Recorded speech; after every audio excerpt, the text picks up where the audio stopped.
कामों की गुज़िश्ता रोज बाजार में दो ताजर ग्रुप्स में किसी बात पर झगड़ा हो गया, जिस पर उम्मीदवार सूबाई असेंबली चौधरी ज़ियाउल्लाह संधू ने दोनों मुखालिफ ग्रुपों को अपने डेरे पर बुलवाया और दोनों ग्रुपों में सुलह करा दी, जिस ताजर बरादरी ने चौधरी ज़ियाउल्लाह संधू का शुक्रिया अदा किया। इस मौका पर गुफ्तगू करते हुए चौधरी ज़ियाउल्लाह संधू ने कहा कि ताजर बरादरी मुल्क व कौम की तरक्की में रीढ़ की हड्डी की हैसियत रखती है।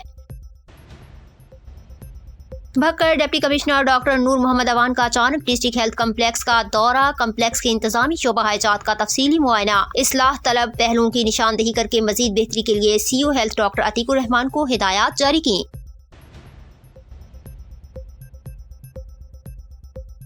लोरालाई यूथ इत्तेहाद के ज़ेर एहतमाम लोरालाई में इफ्तिताही तकरीब मुनक्किद हुई। तकरीब में इलाका मुअज़्ज़िज़ीन की कसीर तादाद शरीक थी। मुकर्रिरीन ने कहा, लोरालाई यूथ इत्तेहाद का मकसद लोरालाई में रहने वाले तमाम अक़वाम को बराबरी की बुनियाद पर हकूक़ की फराहमी, जिनमें तालीम, सेहत, रोजगार के मौक़े और नासराबाद को म्यूनसिपल कमेटी में शामिल करने, साफ पानी की फराहमी समेत मुख्तलिफ दफातर में महकूम अक़वाम के साथ नारवा सलूक शामिल है। रहनुमा और इलाका मुअज़्ज़िज़ीन ने रिबन काट कर लोरालाई यूथ इत्तेहाद का बाकायदा इफ्तिताह किया और मेहमानों में लंगर भी तकसीम किया गया।